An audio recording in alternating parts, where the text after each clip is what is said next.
Bonjour à tous. Déjà la cinquième édition du prix Cleantech République.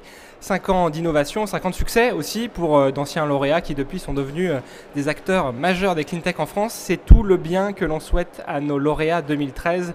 Et pour les présenter, j'accueille sur ce plateau Olivier Cattera. Bonjour. Bonjour. Vous êtes responsable du master spécialisé Management et Marketing de l'énergie à Grenoble École de Management. Et puis surtout, vous êtes membre du jury de ce prix 2013. Donc avec vous, on va parcourir ce palmarès et puis vous nous donnerez peut-être votre expertise, votre point de vue de membre du jury sur ces lauréats. Avec plaisir. Alors, commençons par le prix spécial du jury avec Enogia. Bonjour. Bonjour, merci beaucoup. Arthur Leroux, toutes mes félicitations tout d'abord. Vous êtes président d'Enogia, une société créée en 2009 à Marseille. Votre société innove avec des centrales de microgénération. Peut-être pouvez-vous nous présenter un petit peu l'histoire de cette structure et puis de votre innovation. Oui, alors en effet, Enogia a été créé en 2009, par contre je vous corrige, c'était en Ile-de-France. Nous avons développé d'abord en Ile-de-France et puis après dans le sud-est notre technologie organique Rankine Cycle. Donc excusez-moi pour ce mot barbare.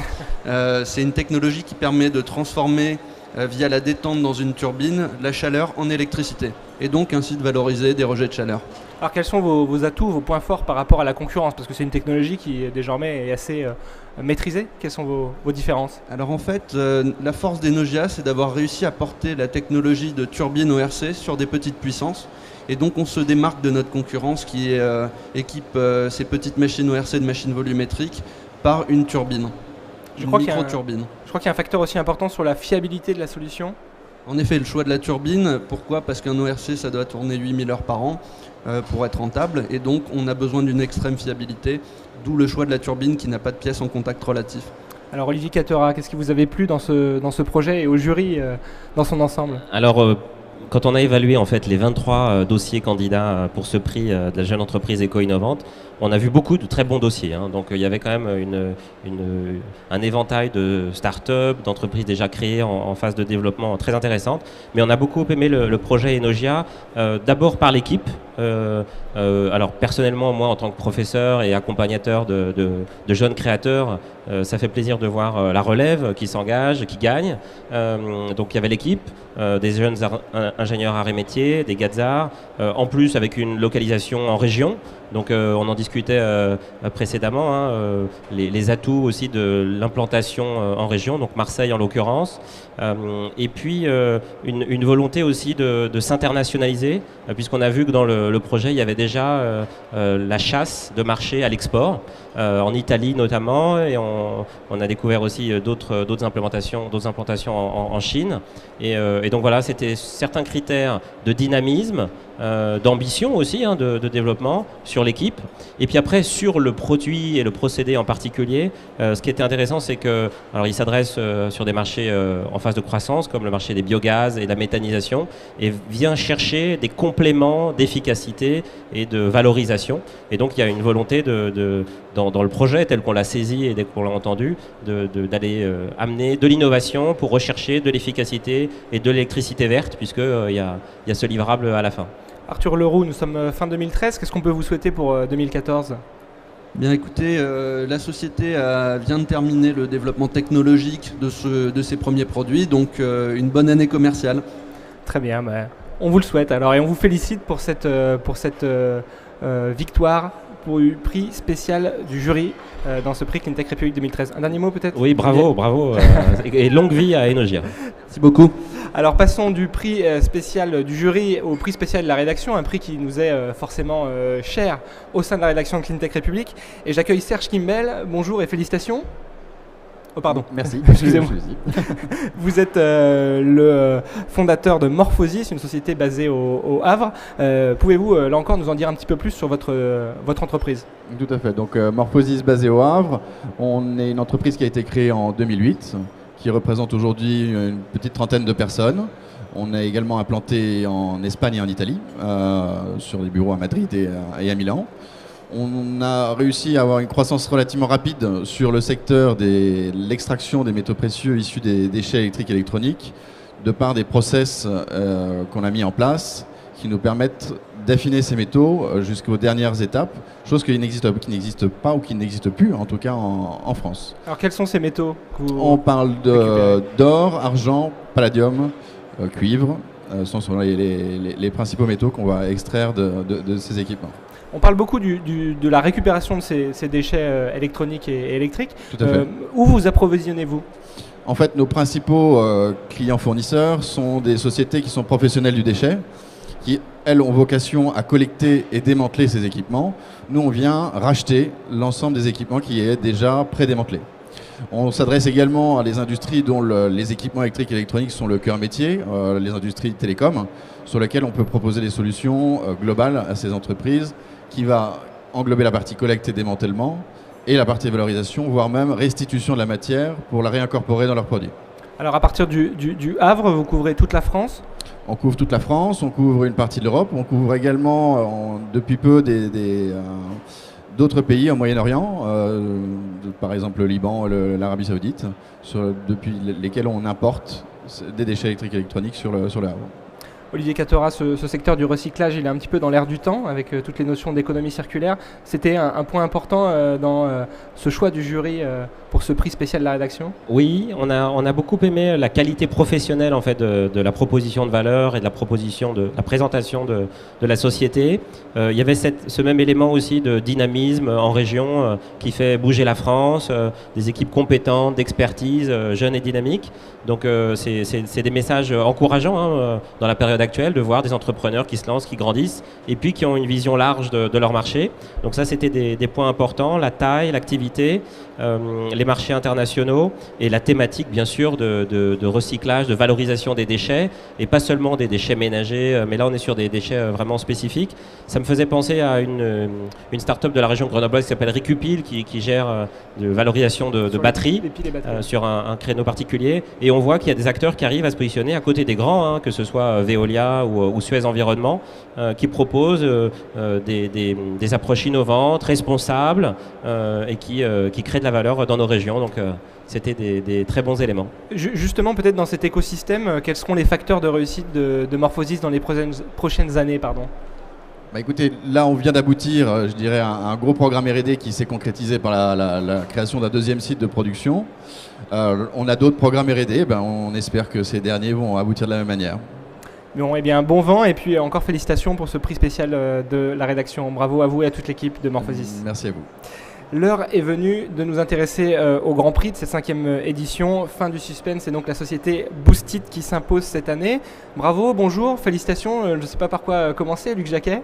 Mais merci, le bravo va très bien effectivement. On est très content d'avoir obtenu ce prix.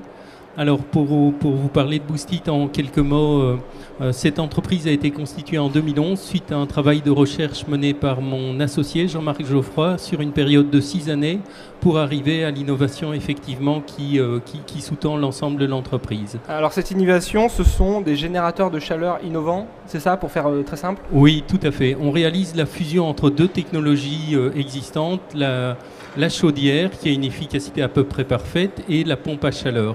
Et donc, au travers de cette fusion technologique, on profite du pouvoir calorifique du combustible, non pas pour dégrader l'énergie et l'amener vers les radiateurs, mais bien pour réaliser une compression thermique, ce qui est l'élément actif de base d'un cycle de pompe à chaleur. Alors ça c'est pour la technique, en termes de consommation, qu'est-ce que ça donne ? Quel gain on peut espérer ? Alors on va aller vers une division par deux de la consommation des chaudières dans le cadre d'une application qui serait celle d'une maison individuelle chauffée au travers d'un plancher chauffant et qui réaliserait la production de son eau chaude sanitaire au travers de cet apport de chaleur par ce système innovant. Ça veut dire que vous visez uniquement le marché des maisons individuelles ou vous visez aussi les bâtiments de logements plus importants, bâtiments tertiaires peut-être ? Alors notre première approche était tournée effectivement vers les maisons individuelles en rénovation, mais également pour les nouvelles installations. On vient de monter avec GDF Suez, l'école des mines d'Albi, une réponse à l'appel à projet 17 du Fonds unique interministériel. On en aura la réponse dans quelques mois, avec pour volonté d'aller vers une industrialisation dans le cadre de ce consortium de notre technologie. Et parallèlement à cela, on adresse le marché plus important du tertiaire aujourd'hui au travers d'un appel à projet que l'on va déposer dans quelques semaines pour le mois de janvier au niveau de l'ADEME cette fois-ci, et avec le LATEP qui est notre laboratoire de référence sur ces sujets. Il y a un point qui était étonnant dans votre dossier, c'est aussi celui de la commercialisation. Je crois que vous réfléchissez à changer un petit peu les normes de commercialisation sur ce secteur. Oui, tout à fait. Alors, la réflexion vient effectivement de la chaîne de valeur qui existe dans ce métier et qui empile un certain nombre de marges. Notre réflexion sur ce sujet, c'est que une innovation n'a de valeur que si elle arrive sur le marché effectivement. Donc pour l'amener vers le marché, il ne faut pas la limiter à une tranche de quelques pourcents de la population qui sont en capacité de réfléchir à des logiques d'investissement et de retour sur investissement, mais effectivement d'essayer d'atteindre le plus grand public. Pour réaliser cela, notre idée est de pousser un nouveau modèle économique qui s'appelle Energy as a Service, qui aurait pour accroche la volonté d'amener gratuitement ou pour une très faible location chez le consommateur cette technologie. En échange d'un abonnement, hein, c'est ça ? En échange d'un abonnement de base qui couvrirait principalement l'entretien de la chaudière, mais l'essentiel de la technologie serait payé par l'efficacité énergétique générée par le produit. Donc le consommateur verrait sa facture baisser quelque peu les premières années et de manière plus conséquente ensuite. Durant ces premières années, en fait, c'est l'économie d'énergie qui payerait la nouvelle technologie mise en place. Je me trompe ou c'est une formule qui rappelle un peu celle de la téléphonie par exemple ? Alors, c'est une rupture qui est de même nature, je pense. Effectivement, on a vu un grand acteur arriver dans le monde de la téléphonie et effectivement réaliser une vraie cassure de ce marché qui a amené le consommateur à bénéficier de manière très intéressante de services à plus bas coût, en revoyant complètement effectivement le modèle économique. On payait chacune de nos consommations précédemment, aujourd'hui on paye un abonnement. Je pense qu'il y a capacité à mettre en place dans chacun des pays d'Europe un opérateur de cette nature-là qui lui aussi deviendrait un acteur gratuit de l'énergie. Olivier Catterin, un dossier innovant sur la technologie et puis aussi sur le volet commercial. Oui, on parle de business model, de modèle d'affaires, et c'est vrai que c'était la force du projet Boost It, à la fois donc mixé et innové par les technologies sur les chaudières et les pompes à chaleur, et aussi dans la phase de commercialisation. Ce qui a vraiment plu au jury, c'est aussi la qualité professionnelle de la proposition. C'est-à-dire que dans les prix qui ont été proposés ici, on a une excellence opérationnelle et technologique, mais aussi une vraie culture commerciale et marketing pour accompagner l'innovation technologique vers le marché. Donc dans le marketing des mots, dans le marketing des images, dans la façon de transférer souvent des phénomènes un peu complexes et les rendre accessibles à des clients. Et on sent qu'il y a une grande maturité dans les prix qui ont été rendus aujourd'hui. Donc dans les membres du jury, il y avait des partenaires comme Alcimed, BPI France, ID Invest, Oui Demain et Sinova. Et Grenoble École Management était très content aussi de pouvoir prendre part, évaluer ces dossiers et valoriser les entrepreneurs d'aujourd'hui et de demain. Luc Jacquet, je vais peut-être vous poser la même question qu'à vos voisins. Quelles sont les prochaines étapes pour Boost It après ce succès dans le prix Cleantech République, bien sûr ? Oui. Alors, on a 2 étapes en cours, effectivement. La première, c'est de réaliser notre 3e levée de fonds, parce qu'une entreprise comme la nôtre est comme de juste consommatrice de capitaux, étant donné les ambitions qu'elle se fixe en termes de produits. Donc, on réalise cette 3e levée de fonds actuellement pour la boucler sur le premier trimestre de l'année prochaine. Et c'est de mener à bien effectivement nos projets pour amener le produit au plus vite sur le marché. Maintenant, de manière systématique, on a eu la chance de réaliser plus vite, la chance ou l'énergie de réaliser plus vite nos engagements que ce qu'on prenait, que ce soit dans le cadre d'un premier développement réalisé avec l'Agence nationale de la recherche, d'un second réalisé avec Oseo. On a les mêmes ambitions pour ce fonds unique interministériel et ce projet ADEME. Eh bien, félicitations à Boost It et à vous, Luc Jacquet. Le palmarès est désormais connu, ou plutôt presque connu, parce que je voudrais profiter de cette émission pour mettre en lumière une entreprise qui ne fait pas partie du palmarès, mais qui était vraiment un coup de cœur du jury. sur un registre peut-être un petit peu différent. Cette entreprise, c'est Ecomouton. Parlons-en peut-être, Olivier Catora, ensemble. Oui, alors on a eu un coup de cœur, en effet, en discutant avec les autres membres du jury sur Ecomouton, alors qui n'est pas clean tech à proprement parler, puisque c'est la mise en place de moutons qui vont être des tondeuses à gazon et qui vont avoir une action de tonte, de pelouse, durable, écologique, et souvent les moutons en fait arrachent le gazon, et là c'est une coupe. Donc ils ont mis en place une sélection de types de moutons particuliers et une offre vraiment mûre en fait. Et donc c'est pas juste un gadget, mais il y avait une vraie offre commerciale. Avec un travail avec plusieurs grands groupes déjà référencés. Exactement, des belles références. Ils sont présents aussi avec un stand ici sur Polytech. Donc on avait bien aimé cette démarche humaine, vivante et durable. C'était bien de le souligner pendant cette émission. Peut-être avant de terminer cette émission, j'aimerais finir par un dernier tour de table autour de cette notion d'innovation clean tech en France. Alors maintenant que vous êtes tous les trois des lauréats de notre prix, que vous rentrez dans l'historique du palmarès, est-ce que vous auriez des idées ou des conseils pour vos confrères pour doper cette innovation clean tech en France? Je vais peut-être commencer par Enogia. Quel message aimeriez-vous faire passer à l'occasion de cette remise de prix? Bien, par rapport à nos confrères, d'une manière similaire à celle que met en œuvre Boostit, profiter de tous les mécanismes qui sont disponibles en France pour aider l'innovation technologique dans le secteur des clean tech, et de manière plus générale, un appel à faciliter l'accès des réseaux électriques pour les technologies innovantes, parce que souvent on se rend compte qu'il est difficile, par rapport au cadre réglementaire mis en place, de revendre l'électricité produite par nos pilotes sur les réseaux électriques. Donc un meilleur accès au réseau. Tout à fait.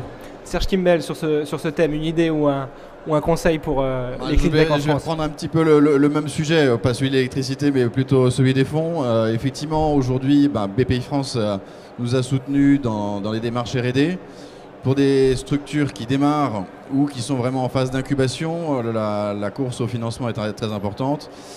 Il est difficile aujourd'hui de trouver des banques qui suivent des projets innovants, donc il y a là des structures qui le font. BPI France le fait, la région également, les CCI. Donc j'en profite pour tous les remercier d'une part et naturellement inciter les gens à voir ces acteurs qui sont une très grande aide, non seulement financière mais également d'accompagnement. Luc Jacquet, auriez-vous un petit conseil ou une petite idée pour les clean tech en France? Oui, au fil des 3 années de l'existence de Boostit, j'ai eu l'occasion de rencontrer pas mal d'entrepreneurs, et je pense que d'une manière générale, si j'avais un message à faire passer, ce serait de relever le niveau d'ambition de chacun des projets. Je pense que chaque entrepreneur mériterait avoir une vision plus lointaine, plus grande et des ambitions plus larges. Alors, il faut bien entendu, avec cette ambition, venir avec la modestie qui est nécessaire et se faire accompagner des personnes qui peuvent vous aider dans ce développement. Ça, c'est un premier message. Et le second un second message, c'est effectivement de cultiver le réseau. Je pense qu'il y a vraiment beaucoup à gagner, effectivement, cultiver son réseau. Je reviens d'une semaine passée en Californie où, effectivement, chaque discussion, même avec les personnes qui n'étaient pas intéressées, se terminait par « Que puis-je faire pour vous ?» Et je parle de mes interlocuteurs qui, systématiquement, essayent de partager leur réseau, leur expérience, leurs compétences pour faire avancer le tout plus positivement. Olivier Catora, en sein du master spécialisé management et marketing de l'énergie de Grenoble EM, vous êtes au contact d'étudiants. Est-ce que vous leur transmettez ce virus de l'innovation, de l'entrepreneuriat? Bien sûr, c'est le but de ces formations, c'est de préparer la relève. On a une formation qui est conjointe entre Grenoble INP, une école d'ingénieurs, et Grenoble École de Management, et qui est complètement insérée dans un écosystème très innovant, avec le pôle de compétitivité Enerdis. Il y a la Kikino Énergie aussi, qui est un réseau européen qui nous soutient, et bien sûr tous les acteurs industriels de la filière grenobloise. Et dans la pédagogie, on retrouve un peu cette philosophie de booster la culture commerciale, donc pour savoir vendre, pour donner envie, pour avoir de l'ambition, donc créer les marchés de demain avec des visions, maîtriser les process de gestion, la trésorerie aussi, il faut savoir gérer ces phases qui sont difficiles, et on insère tout ça dans un écosystème pour que, au final, si une idée émerge d'un côté, elle sera peut-être pas valorisée ici, mais elle pourra rebondir ailleurs. Et donc, on a vraiment la conviction que l'énergie est un marché passionnant, un marché d'avenir, où il y a besoin d'entrepreneurs. Donc, je suis content d'en primer ici et d'en faire d'autres, puisque c'est la jeunesse, c'est les entrepreneurs qui vont pouvoir améliorer notre vie de demain. Peut-être que de votre promo sortira de futurs lauréats. Alors on a déjà des entrepreneurs, donc ça c'est la bonne nouvelle, et j'espère qu'on aura des lauréats. Certains s'insèrent dans des grandes entreprises, en France ou à l'étranger, et j'espère qu'on en aura très bientôt au prix Cleantech République. On arrive à la fin de cette émission, malheureusement le temps imparti est presque dépassé. Merci à vous Olivier pour votre participation à cette table ronde, et puis par votre intermédiaire, j'aimerais remercier aussi l'ensemble des membres du jury qui ont planché sur ces dossiers, qui ont passé beaucoup de temps sur la notation, la sélection et l'audition des candidats. Donc voilà, je les remercie. Je remercie également l'équipe de Polytech pour son accueil, et puis je vais remercier et féliciter encore une fois nos 3 lauréats pour leur beau dossier et leur venue. Merci à vous de nous avoir suivis, peut-être à l'année prochaine, c'est peut-être le message à faire passer. Au revoir, à bientôt.